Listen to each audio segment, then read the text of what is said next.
everyone. Welcome to another episode of Evolve and Execute with Rajiv Bajaj. Today, we are going to talk about deep tech in India, the silent revolution we can't ignore. I'm your host, and we today have with us Mr. Ramjee Pallela. How do you spell it, Ramjee?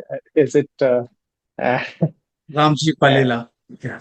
Pallela? All right, perfect. So the flow of the podcast is going to be we'll be talking about Mr. Ramji and his experience in the industry so far, and we will ask him to introduce himself. So, friends, yet another episode of Revolve and Execute for you, and definitely, I'm sure this is going to make a lot of difference and we'll come up with lots of knowledge for you on this very technical issue and on the deep tech and deep sciences in India. And Ramji has great experience and he's working with lots of startup founders and he's an incubator as well. So, Ramji, welcome to our show. Can you kindly introduce yourself to the audience? Yeah. First of all, thank you so much, Rajiv ji, for welcoming to this podcast. Maybe I can say that this is my first ever podcast interview. I mean, several interviews I've given in a Zoom call or something else, but this is a great experience that I'm going to have with you. So I'm Ramjee Pallela. My background basically into biology sector, where I did my master's in zoology, then PhD in tissue engineering area, marine biopolymers, etc. Then postdoc in South Korea in biosensors, biomedical nanotechnology. Then way back in 2012, I came back to India to take up something outside the science, core science activities, where I worked as a project manager come research scientist at ICGB Delhi to work in the areas of IP and tech transfer, industry academia partnerships, licensing of government activities through corporate engagements. So that actually, for a span of 2 years, then I came to Hyderabad to work with ICISc Knowledge Park, which is now IKP Knowledge Park, to work in the areas of grant management and partly incubation activities, etc. So that's what I did before I joined CCMB Incubator. This is called Atal Incubation Center CCMB, where I joined in 2018 to take care of core incubation operations in the life science and healthcare area. So in the past uh, 10 odd years, I closely work with about 400 to 500 startups and also about 50 to 100 research institutions, universities, scientists, students. I are closely engaged to nurture this ecosystem, especially in the life science and healthcare sector. That's what I am. Thank you. Oh, great. You have lots of exposure in dealing with startups, and I'm sure our audience are going to really love the inputs which they are going to get from you. Deep tech and deep sciences in India is already a space full of promise. We know that it's a complex and game-changing thing, and it has lots of hidden potential. So we start with our first segment where we set the context for our today's talk, and let's break down our today's topic. What is deep tech, and how is it different from regular tech startups? Yeah, I mean, I actually call it differently, the app techs and deep techs, the most of the techs link it to the app development and the job is done. 3 months to 6 months time, or you can launch the product. But whereas a deep tech needed serious interventions, which are heavily involved with some tools and technologies linked to either AIML, data analytics kind of tools, or maybe linked to serious intellectual property associated with those technologies, where you can actually have strong core proprietorship with your technology. with a deeper understanding or deeper involvement of these tools. That is where I differentiate. Again, slightly to mention our part in the sense of biology, biotechnology, these areas when they're coming into the picture, we call it as deep science startups. Of course, science, but again, more of a technological intervention. So that's the difference. The simple tech means any kind of normal, uh, just do some kind of tools, normal, app development or some kind of coding, you develop something. But how that particular tech is analyzed or completely anatomy that you have used it to infer something deeper ways, I think that's where I call it as deep tech interventions. That's very insightful. There is a very thin line of difference between deep tech and deep science. And as you mentioned, that deep tech is always IP heavy. You have to really, save your innovation from being, leaking out to the world, and you have to really work on. And there are lots of deep tech startups which are coming up and flourishing in India, like AI, quantum, biotech, robotics. We have Spacetech as well. A lot of research is going on, and lots of new, initiatives are happening where our technical guys and engineers are doing a lot of work in coming up with lots of perfect, great innovative ideas. So when we go, deep into this thought, the deep tech doesn't chase trends; it shapes them. So how do you react on this phrase, and how you actually look at it? You are on mute, Ramji. Yeah. Thanks for asking this question. You rightly phrased it out. In fact, deep tech set its own trend, I can say, because the trendsetter in the technological and economic development of any nation actually lies in the deep tech, uh, you know, businesses, deep tech business growth. I think that is where the complete economy can be shaped, and also major contributions can be actually falling from this particular sector of deep tech. So I think I totally agree with the statement from you that they are the trendsetters, where if you can see a technological startup or company that can bring in some value, deep techs can bring in absolutely the next value, no doubt. So that's where I think I can put it that way to set the trends by deep tech startups. Yeah. Thank you for that great insight. If we look at India's deep tech landscape, how has India, has evolved in deep tech scene, and in the last one decade, how do you think the things are changing? Well, you rightly mentioned about the period about last decade.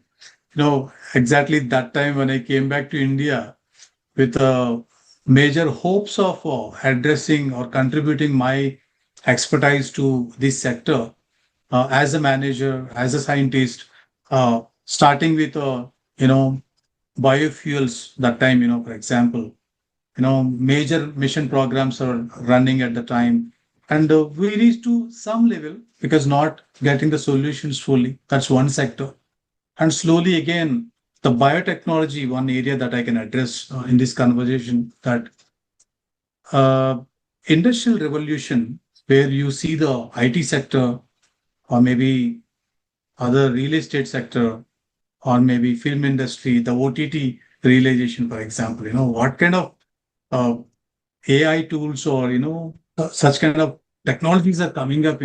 These are the best examples that we have today. I mean, you can't imagine the way, whether I'm talking to Rajiv ji or some AI is talking to me. The audience can actually get confused in a few seconds when I ask this question. That is where we are today. So briefly to tell two, three areas, the space tech. You know, people think that space is something, with some microscopy, some machines, and that can go there. Uh, Sorry, telescopes and all. A microscopies era now it is coming into picture where Right. miniaturized biological systems, whether they can actually work in the zero gravity, okay, or maybe any other space areas or some planets. So that is one area. Then again, if you talk about the quantum revolution, see the quantum computer kind of things that we have discussed earlier, we initiated something, but today it's a reality. India as a whole, it's identified, a kind of 6 to 7 centers, and then maybe for next 5 to 10 years, they have a serious plan. So each of these areas, whether agri-tech, industrial, biotech, biopharma, or space tech, or any other, in fact, electronics side, major IT electronics is major revolution. That's where I have seen a lot of trend changing in the past 5 to 6 years, majorly, and great hopes for the entire country to play around with the global communities. That's very good, input. We are definitely becoming global players, and we are emerging as a very strong superpower, which is entering into new innovative areas which were earlier not Yes. touched by our startups. Now, Yes. what is the role of academic incubators like IITs or different technical institutions and private labs also, which are working in tandem with these startups. I have visited IKP in Bangalore. I know how they have developed a lab for the startups to work on, and a lot of technical equipments are available to them. So, what do you Yes. think? How things are changing?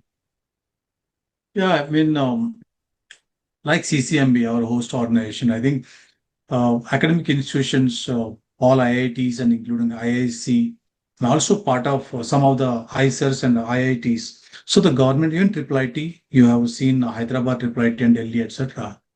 Yeah, They are doing tremendous job in creating channels for these innovators to become yeah, entrepreneurs, or at least to not even to become entrepreneurs. They no need to start. Everybody cannot be an entrepreneur. At least they are yeah, part of the ecosystem, either by mentoring or by a team player or by a investor, because they also can be, if they are interested to put small money to promote a small startup company as a yeah, promoter, that's okay. So technically, and also financially, by partnering with other corporates through CSR engagement or maybe the government engagement, they are really doing fantastic to create such infra for the deep tech. I think that's where some of the examples that we have in the country, like IIT Kanpur, okay, and also the institutions like NCBS or CCMB kind of organizations, they are really working seriously to bring up these kind of deep tech interventions to the market, how they can actually contribute to the global economy from India. That is one thing. When you talk about the private sectors, including, see IKP,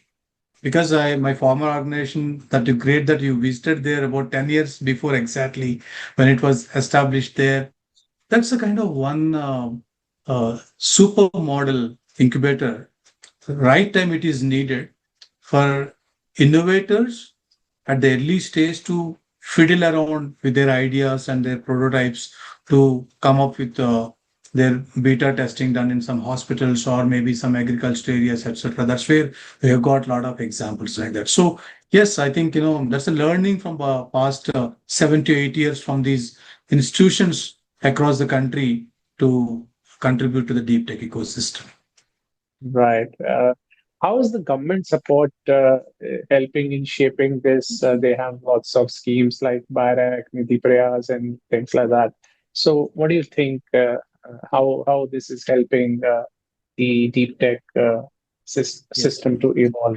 Yeah, Uh, Proudly, I say that my journey in India after my postdoc started with these government agencies I learned all the ABCD of this startup ecosystem, especially in the deep science and life science area, healthcare, etc. Yeah. With the partnership of agencies like BIRAC, as I work with those programs and all, fantastic evolution in terms of supporting the early stage innovators, not only startups, the scientists, student innovators, even school student innovators. You know, sixth standard to 12th standard. If anybody is having great idea through the AIMS, ATL programs, etc., some of them are already in the market for your information. So these programs are well designed such a way. How do we address as a whole deep tech ecosystem? Because it's a very vast, it's a broad term, deep tech itself. Again, biotechnology having its own challenges. Okay, defense based technology is different, space technology is something different, and again, agri tech and industrial biotechnology or industrial technologies are secondary agriculture, what I mean to say. And again, Yeah. if you can go to the other tools and technologies that you implement to be it semiconductors, etc., differently. So I think government designed the program such a way. Even maybe next couple of months you'll be hearing. Already you heard of RDI, that ANRF, Yeah. Anusandhan National uh, Yes. Research Foundation. Under the Right. umbrella, transformative schemes are coming up to support these kind of things. I think government is doing its best to support these kind of ecosystems. That's fantastic. Let's talk about the challenges which are holding us back because there's always a room for improvement. There's always something Yes, more yes. which we can done. A dil mange more is something which every startup looks Absolutely, at. shortly agree. So, so when we look at the deep tech potential and the deep problems they are facing in the beginning, because they have to be capital intensive in their research and development activity. So, what are the funding gaps? Why VCs are still hesitant to put their money into these kind of startups? And maybe sometime it is a black box for them. So how do you Absolutely. react to that? Yeah. Uh, Past 10 years or so, you know that VCs look for early returns. Okay. So they don't accept early stage innovators for sure. And again, s- just to encourage them, both VCs as well as innovators, in the past 2.5, 3 years, more VCs are looking into the deep tech areas, not only in the very late stage, but also in the early stage. Like, early is two different statements for early. One is that just TRL 2 to 3, 4 is also early. At the same time, for the investors per se, early is pre-series or maybe seed stage also. So Right. at least starting from the ticket size of about 50 lakhs to 1 crore, they are looking means I think some change is happening, that they have started taking risks. But you need more investments in that game, because VCs don't get convinced for sure unless until if you have strong projections for the money that they are putting in. So deep tech, this gap is there continuum. So how do we feel? That I'm going to tell maybe later in a couple of conversations, but quickly to say, we are helping them. Even we are actually bringing the confidence from the incubators, whether they are really seriously working at the ground level, these deep tech startups, and whether the technology is having the feasibility and scalability and go to some next level or not, that we are going to give some kind of confidence through some due diligence reports kind of thing. So we are trying to bridge the gap, yes, but still there are some gaps. Yeah, Right. Absolutely. So, there is always a timeline dilemma also because deep absolutely. tech startups don't have a quick return. The return time is a little longish, and some people they have this philosophy that if I don't know this business, I will not invest in it. So, and deep tech startups are actually, little, not very much known to the people. Only the founder knows what he's talking about. So, how do we Yeah. address this gap? Yeah, in fact, just for the sake of, the gestation period issues that we have in the deep tech ecosystem, I think what we are trying to advise the deep tech startups is that, one product focused journey doesn't make them, solve certain issues or they can't attract the funding.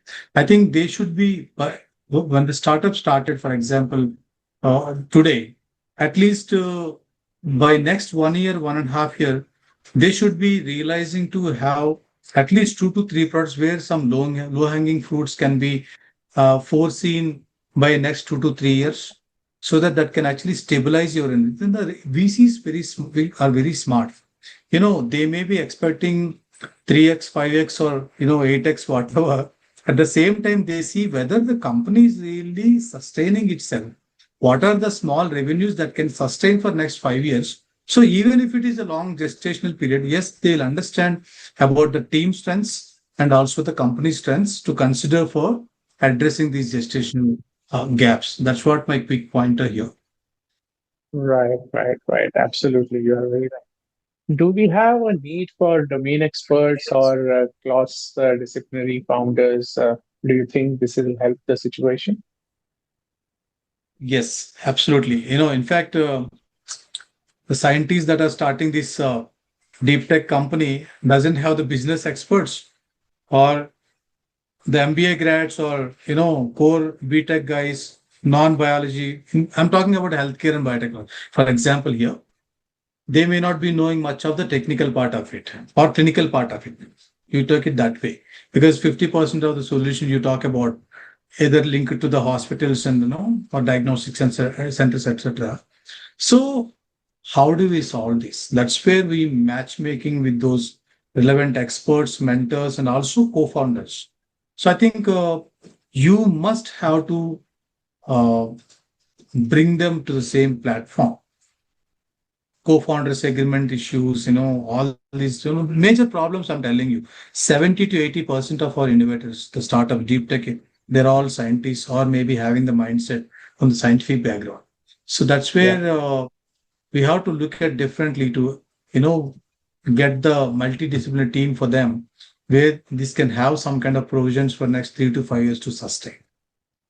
absolutely. So that is where people like commercial people like us can come in and Yes. coach and mentor them to, so that they don't make those, silly mistakes, which Yes, absolutely. normally they do. Compliance itself is a very complex game. So, but they are too much into technicals. So sometimes Right. this area is lacking.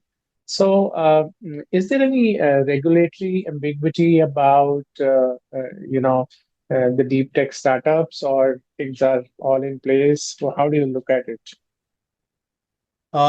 Absolutely, because um, again within the deep tech, the regulatory framework is not same for everything. Okay, biotech also, within healthcare also, the framework is very different from different products and processes. So how do you address these? The emerging technology, if you talk about, or any such kind of deeper interventions that you do in stem cells or CAR T cell therapy or organoid based studies, we do not have even the right policies, but government is seriously looking at it. That's where ICMR, CDSCO, BIRAC, and all there. We also try to work with them together to Yeah, ease those regulatory, not easing in the sense, at least defining those regulatory frameworks for the benefit of these vast number of innovators. But yes, mm, we have different regulatory guidelines and pathways for different technologies like drone technologies. Okay, to up to 200 meters you can't fly a drone. Okay, so yeah, locally where to get the approvals, where to get the paperwork done, and uh, even other kinds of anything. If you want to do in a municipality area, one zone, you have to Yeah. take permission. These are all linked to the regulatory only. So I think Yeah. you need to work out all. Yeah. So there's always a talk about brain drain, which is constantly happening from India to overseas countries. So can you throw some light on talent brain drain versus local research output? And do you think it would have been better if all that talented people would have been in India, and deep tech would have, startups would have flourished more? What is your opinion on this? Yeah, I think this is amazing year. I can say 2025. Uh, Neighboring countries or neighboring continents have their own challenges. India should grab the opportunity. As simple as that. We have, as India, we have created several pipeline programs for the talent. You know, global exposure is very much needed for any of the residents from India, Bangladesh, Sri Lanka, US, wherever, because that actually changes the mindset, that transforms the way of thinking, etc. So now, this year to previous 3 to 4 years, even long term, if you can see that, the whatever the biology based or science based fellowship programs to attract Indians who are residing abroad can come back to India to start their research and development activities or even the innovation activities. I think this is the right time. Past 2 years, we have changed the shift where several foreign promoted companies, Indians living out there, they may be having companies out there, but they are promoting Indian subsidiary companies, etc., to promote Right. these emerging areas and also technologies. So maybe one step ahead, we all need to design our programs, align our programs to attract those talent to, start these kind of activities, innovation activities, entrepreneurship activities.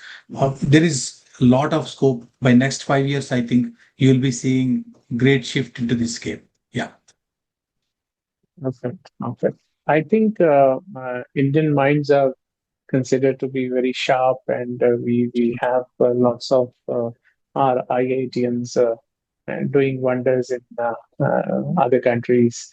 But we built Mars mission. We had system that backs them, back the people who are working on these kind of projects. But don't you think it's going to be a long-term requirement? We need to back them for 10 years rather than 10 months. So, what's your take on this?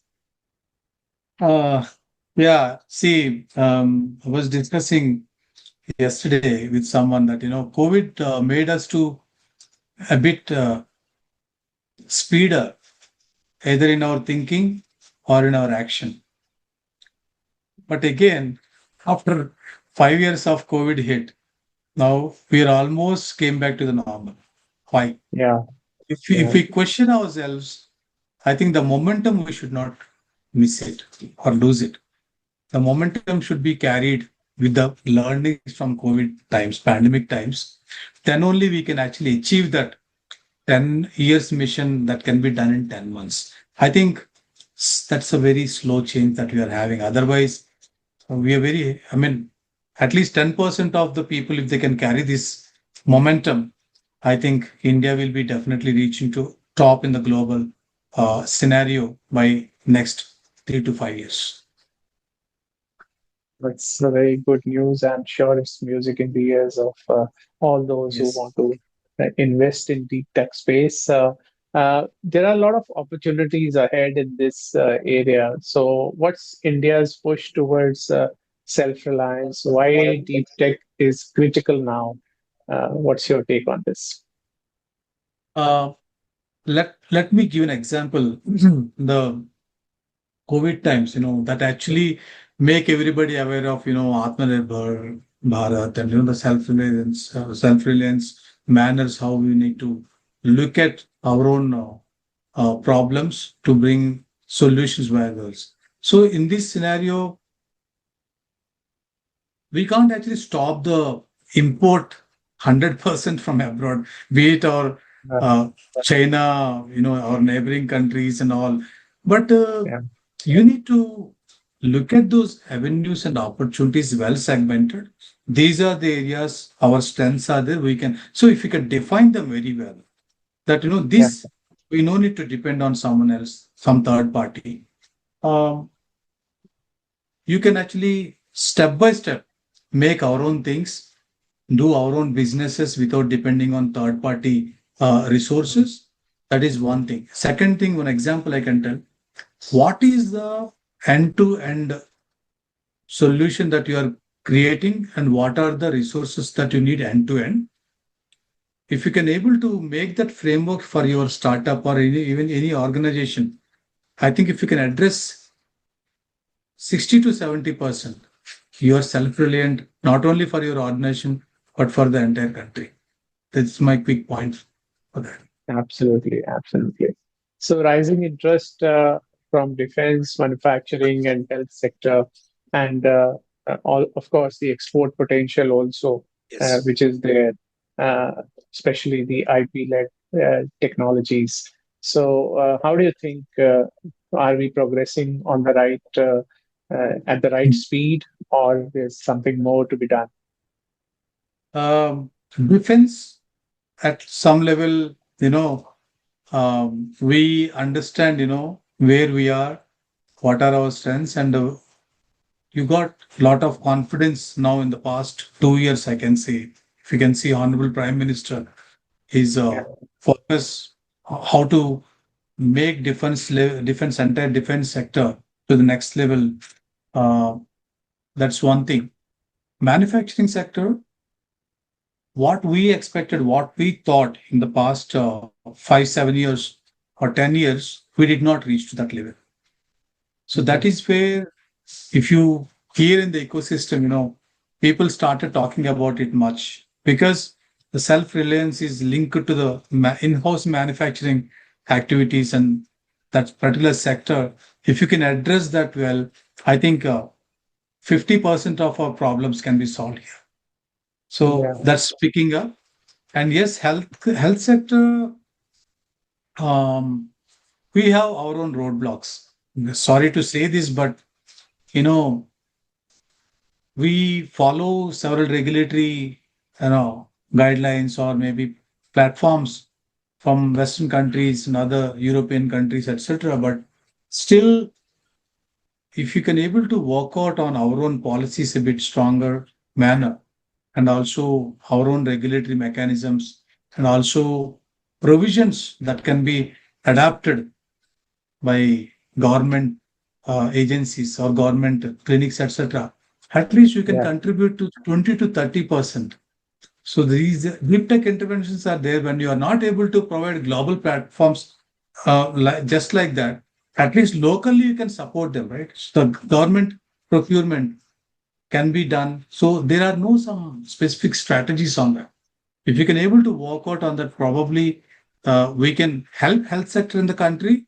Also, the deep tech startups that are actually striving hard, by putting their money and time to bring some solutions. I think that is some gap, but yes, still it's rising for sure.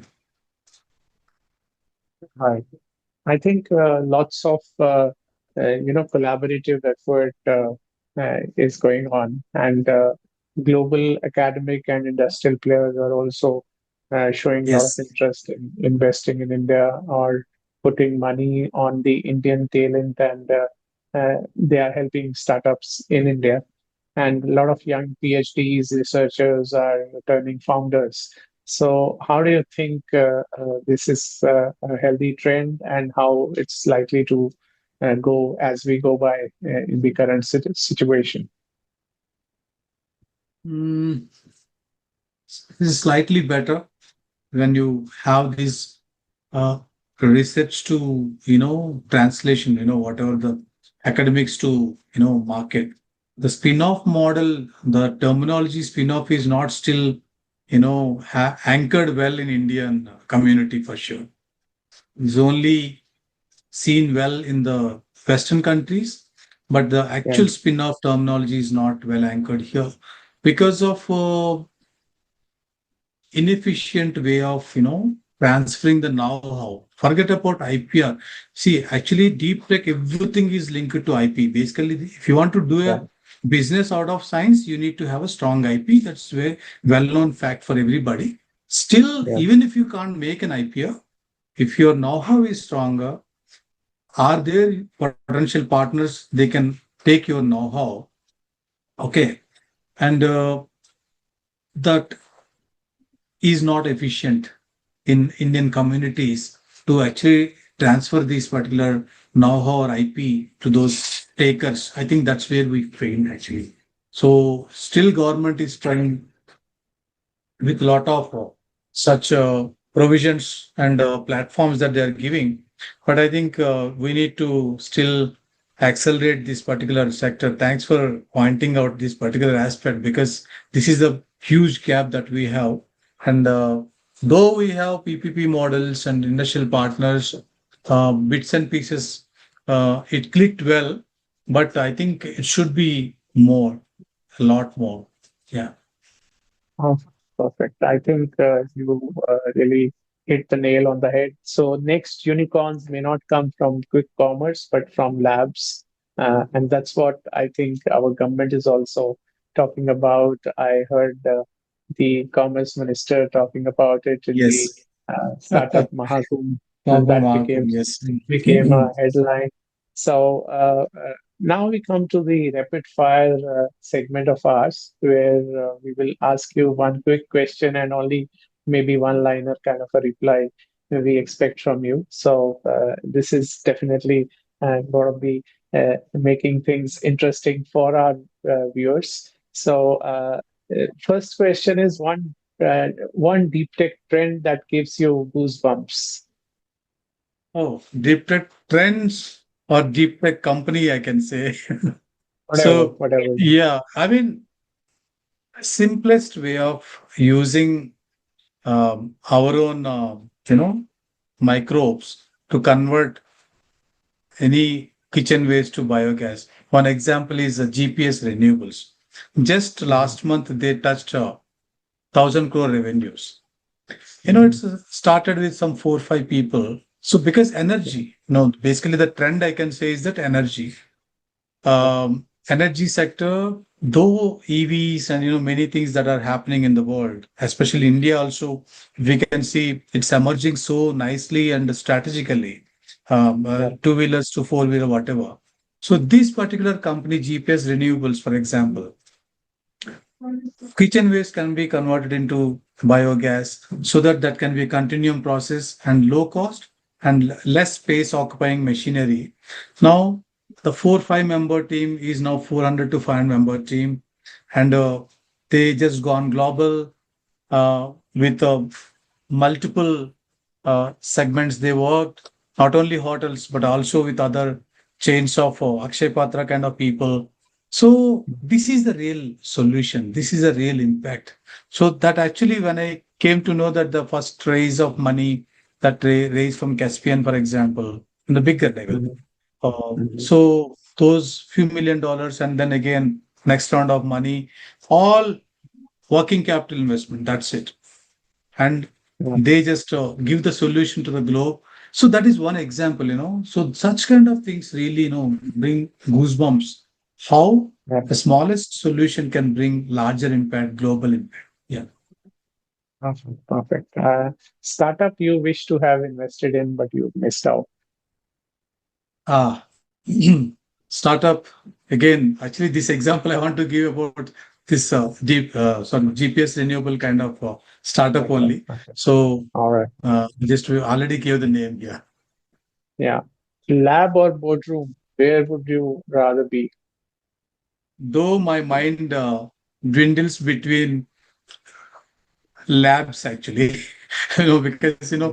I have something in my mind to do some kind of small research work, but I just stopped it or paused it. I don't know.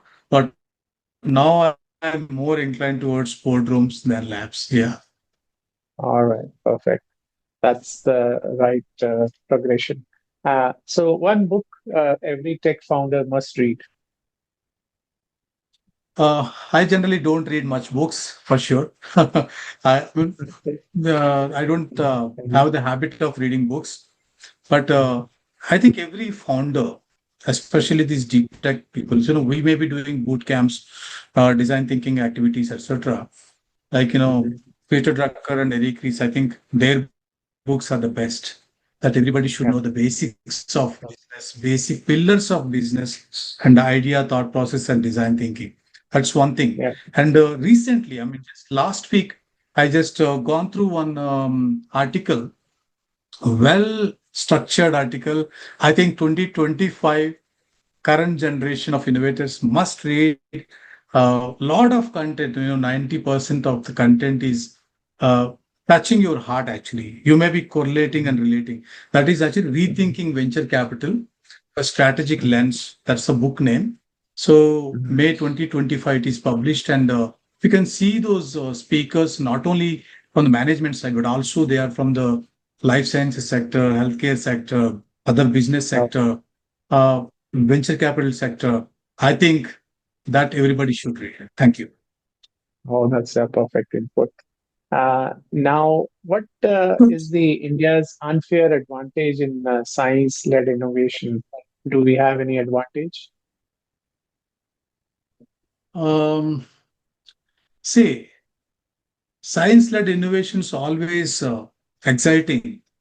That the fruits can be definitely solving some problem, but that's not as you think, just like that. So the unfair advantage, when you rightly mentioned, is that lot of roadblocks and challenges that you have. So that's where uh, rather advantages, disadvantages also, there are so many, but Uh, one should pursue for sure. You cannot mhm. quit. That's where, for this particular statement that you mentioned, I think persistence is very much needed to get that advantage, to catch hold of that science driven innovation. Yeah. Oh, perfect. Of course, that defines your entrepreneurial journey. Anything you want to mention about that? So your question or statement is linked to the previous statement or next statement. Yeah, But my, yeah. my question, my experience, what I see in this past over a decade of my time with this ecosystem, um, it's not about a specific code, but I think you must have to be dedicated and persistent and always motivational. That's very Otherwise, powerful. you cannot reach the dreams of Yeah, creating dreams for others. Yeah. yeah. Persistence is something which That's missing. That's we the all, generation. What we see is that past 4 5 years of being an incubator, we are seeing yeah, this big problem, and also in the ecosystem. I think you cannot lose your confidence and motivational spirit in between. yeah. You keep doing well, you definitely hit the goal. Yeah. All right. If you could solve one global problem with tech, what would that be? uh, Global problem, yes. I think commuting, public conveyance, I think that's a global problem everywhere. Even in the villages, even in the tier 2, tier 3, or tier 1 cities, everywhere. I think if you can able to address linking to that traffic, I can say again, global problem is it is close to my heart, is honking. So how to Oh, curb honking, how to uh-huh. actually reduce noise pollution. I have some ideas that I shared with our fellow innovators. If someone can take, very happy to take that. How to reduce noise specific honking that can actually affect not only humans but the animals and creatures around us environment. Right. That'll be interesting discussion offline. I will talk to you Yes. about it. Right. So, so before we wrap up, we are coming to close of our discussion. What is the that one thing India needs to do now to truly lead the deep tech revolution and deep sciences revolution over the next decade? Uh, Pumping funds, bigger funds from the government side or whatever to safeguard the second valley of death. That's it. I think most of the deep tech startups, they are getting help at the early stage till they reach to the TRL 5, 6. But the TRL 5 to 6 to TRL 8, I think 50% are dying. So I think if we can address that gap, I think the next 10 years, we can see much revolution in the deep tech ecosystem. It can go in accelerated way. In fact, we can address this gap by bringing a lot of acceleration progress. So this is my second point. We don't have actually deep tech accelerators, branded ones, or very strategized ones for India. So I think that's what my straight point. Right, right, absolutely. So I have also been working with lots of startups, and that is the problem. There are incubators, but they don't have labs. There are incubators, but they only have something to talk about, but no infrastructure. So I think we need to Right. actually do lots of things to strengthen our incubation landscape also. I think that's very important. And I'm glad that you are doing such a good and wonderful work in this. I'm sure our viewers would have really liked our discussion today, and they would have gained lots of deep knowledge which you have shared with them. So to wrap up this evolve and execute episode, let me say that deep tech isn't loud, but it's lasting. So if you are a founder, investor, or policymaker, the next frontier is waiting for you. And if you are actually having a innovative idea or a very interesting idea, which can be, classified as a deep tech idea, please come to us. Maybe we can connect you to Ramji as Yes. well, and we will be very happy to support you in your upward and onward journey. So thank you very much, Ramji, for taking out time and speaking to us. And any Yes. last word you want to mention? Yeah. Yeah. I mean, in this sense, if you can look at the deep tech journey, don't get discouraged, but talk to right people at the right time. Reach out to incubators like us and government agencies uh, to start the dialogue. I think don't be recessive in your thoughts and plans. Express yourself. Talk to us. And ultimately, you can actually have your uh, problems addressed well and keep pursuing those dreams of deep tech interventions, and certainly you can contribute best to the country or the world as a whole. That's my small message. Thank you so much. Thanks a lot. Thank you. Thanks, everyone. And do keep tuning into Evolve and Execute with Rajiv Bajaj. Do follow our channel for more such insightful episodes. Thank you very much. Thanks a lot, Ramji. Thank you. Thank you so much. Thank you. This is my pleasure. Thanks. Thanks. Bye bye.